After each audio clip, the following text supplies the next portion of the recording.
I think the insight here that Canadians are struggling. They are nervous about their financial future. And, that feels very overwhelming. And Yeah. what consumers and clients and Canadians are turning to is DIY solutions. So, doing it themselves, figuring this out on their own. And I think in a time of a lot of change that could feel really empowering, but it could also feel very overwhelming. And Yeah. I think that's what CIBC is doing such a great job at this partnership element, like sending out a life wrap, reminding Canadians that, hey, we're in your corner.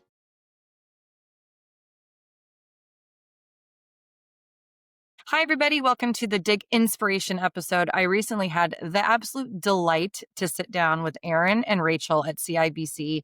They shared such a cool collaboration between consumer insights and brand marketing. And truly, the conversation, it was inspirational, it was informative, but it was also super fun because they are a dynamic duo. So when I was thinking about who I wanted to bring on Dig Inspiration to chat about it, there is no one better than our very own SVP, Lesley Sloggett, who also supports the CIBC business and knows these gals well. So I was like, I cannot wait to talk to Lesley about this episode. Well, I'm thrilled. And you are so right. They are the best, so much fun.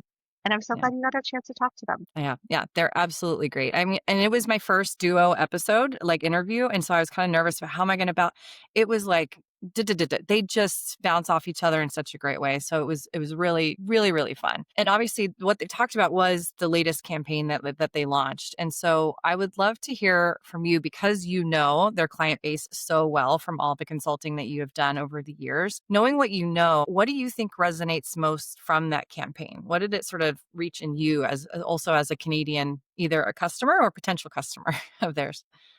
That's such a great question. What I really loved about it, Jess, is how empathetic it was. Like it's coming from a true place of understanding Canadians and where they're at right now. I think the insight here that Canadians are struggling. They are nervous about their financial future.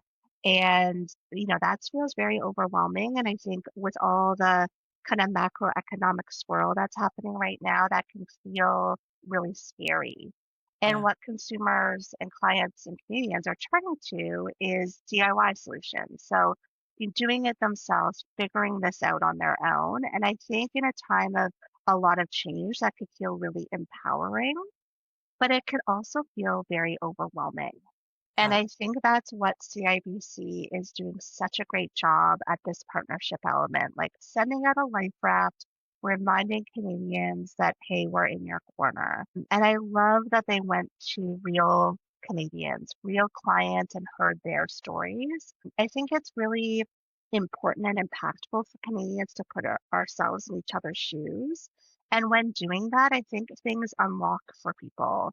And I think that's what this marketing campaign is really predicated on, and I think it nails that element. Yeah.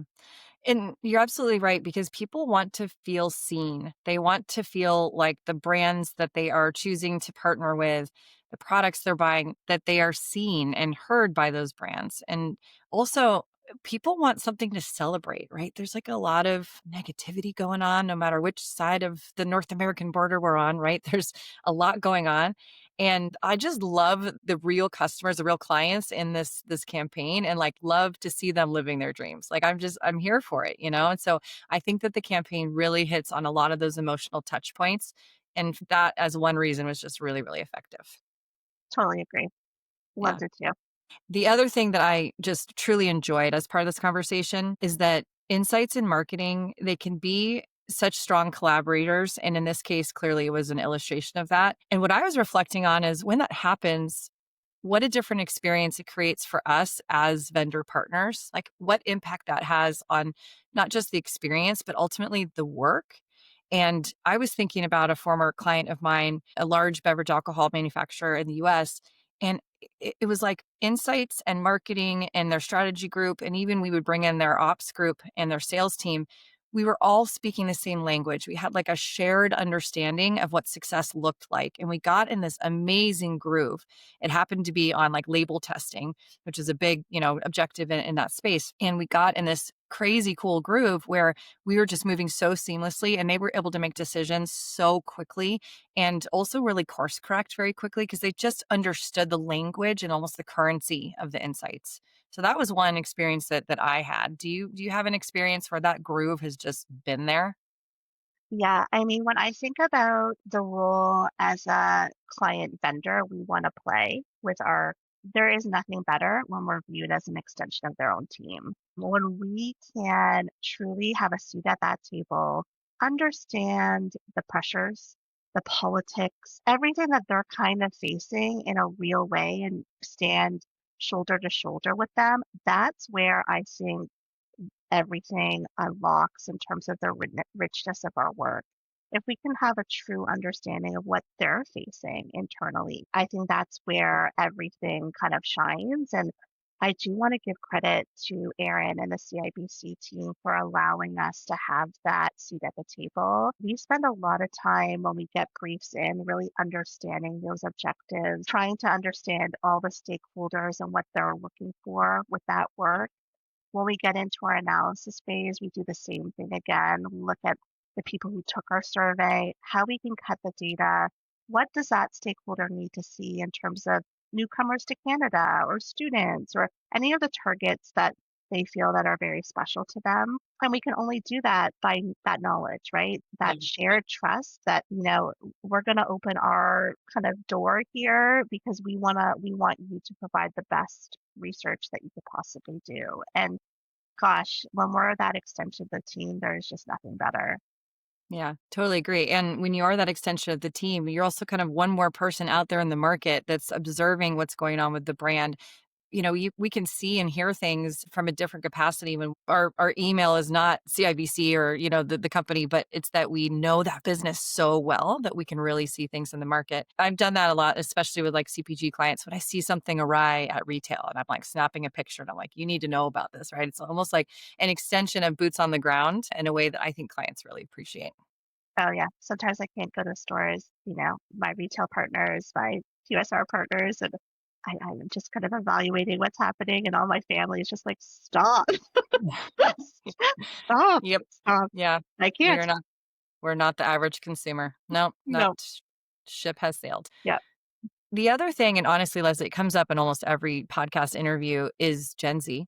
And what I found really kind of fascinating from what Aaron and Rachel were talking about is how, the path is no longer linear when it comes to financial planning, money management, right? So Gen Z just has a different path. And, my kids are 16 and 13. So I see this on display all the time. Like, even the path of like getting your driver's license, which used to be for my age, it was like the milestone. Like you would not wait 1 hour past when you could to take your driver's test. And now there's a lot of people coming of age that are just not getting their driver's license. And I was thinking about, how that non-linear behavior impacts so many industries and not just the auto industry, but think of all the things like in terms of insurance and ride share and just all these things that are impacted by that dynamic. So I found that to be like very thought provoking. I'm sure you've observed a lot of nonlinear paths either in your personal life, but also the work that you do here at DIG. What are some of those that are more interesting? Yeah, a few years ago, I had the chance to work on some kind of human resources work where we were trying to understand with a quick service restaurant how to attract and retain talent. I know back when I was a teenager, Jess, and maybe you could relate to this, it was almost like a rite of passage for some to flip burgers and dish out fries. That was a very common entry level job. And what we're seeing now is younger folks tending to have a very forward looking approach to university applications. So instead of having their time behind the grill, they are, volunteering, they are padding their resume with potential internships, they are not doing those typical jobs. And if they Mhm. are, they're expecting the company to not just have that payment hour dynamic. It's what else are you giving me? Are you giving me Mhm. scholarship opportunities? The opportunity potentially to work in a office environment when I graduate? Like, what is that next? What kind of package is that being Right. offered to? And I know back in my day, that was never a consideration. We were lucky for the paycheck. So, Yeah. that first rung of employment, I think, has changed a lot. And I think that the Gen Zs have pushed it. Yeah. God, that's fascinating. Again, how many outcomes will be a result of that and that shift in behavior. Yeah, mine was red, white pizza. How can I help you? I mean, Right? I was pizzas, answering phones, might have done some deliveries in my day in my 76 Cadillac Seville, if I might There we just add that little detail. But yeah, that's God, that's so crazy. Do your kids, they're not old enough yet to be talking about a side job. They're not there, but man, I can't wait for them to get some work experience. There's nothing better. There's nothing better than being late and being told off and getting that boss in your face. Yeah. It's growth. It's Yeah. rite of Totally. passage. Yep. Totally. I helped Ella with her resume, which basically says, she completed middle school and is on JV tennis or whatever. But like, I mean, taking her in to go apply, and she's like, "What do I do?" And I said, "Well, there's the man. Go ask for the manager, and then you need to have this conversation." I mean, it's just so Do you remember crazy when your when you have to. hands would shake? Like it was so Oh yeah, scary. Yeah, yeah, yeah. yeah. But you got to Gotta do do it. it. Oh, that's so fun. So as I said, this episode was just a ton of fun. Like those girls are just, they're fun and they're just super smart and vibrant. So there was a lot of like leaning into the 20s vibe, especially with Erin. There was the summer I turned pretty, juicy couture. I mean, it was just chock full of this. So I couldn't resist asking you, like, what's something you just can't let go of from your 20s? Like, Well, what's your first of thing? all, Erin is the best. She has her pulse on pulp culture like no one I've ever seen. Yeah. When we have the chance to have a quick gab session about it, it's just a true riot. It's so much fun. So I'm so glad you got that flavor in your talk Yeah. with her. When I think back to my childhood, the soundtrack of it, Jess, was the Whitneys, the Madonnas, the Mariahs, the Janets. I They are the love soundtrack to my childhood. I love them. I love their music.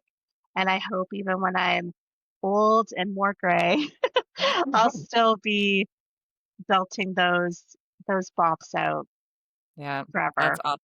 Yeah. And those should never go away. Those are songs that should continue to be celebrated. Yeah, I was thinking about some of mine, like, I've never let go of the banana clip. Like, I know it's kind of back in style again, but It it is. just is a time that it was not, but I don't care. I live in a banana clip. And the other thing on the music front, so in my 20s, I was like obnoxiously obsessed with Dave Matthews Band. Like, would go to the shows and do multiple shows and do the whole comparison. Like, oh my God, I was so obnoxious. I went to the bar that he worked at in Virginia. Like, it was just the whole thing. So it was extreme. But I recently, and I've always liked, still love him and everything, but I recently got to see him again live for the first time in like, I don't know, more than 15 years. Lesley, I was like rebirthed. I was like feeling Oh, my flow. I was feeling like I was in my 20s and I was just dancing my buns off. I was having so much fun. And it did remind me like how much music can connect you to times in your life. You remember where you were, like when you really were feeling a song, etc. So yeah, I'm not giving up Banana Clips nor Dave. They're nor here to should stay. you. And Yeah. long live Crash, one of the best songs ever. Yes. And you said crush, not crash, because people that are right, everyone thinks of, yes, Crash was a huge hit. Crush is I have an emotional relationship with Crush. So thank you Yeah. for bringing that up. Yeah, we can unpack that later. If anyone wants to join that conversation, reach out and, we'll have a Crush chat. But Lesley, thanks so much for taking time. This truly was. Thank you for introducing Erin to the podcast so that we could have this tremendous conversation with her and then taking some time to chat with me about it. I appreciate you. Anytime. Love to talk with you, Jess. Thanks so much for having me.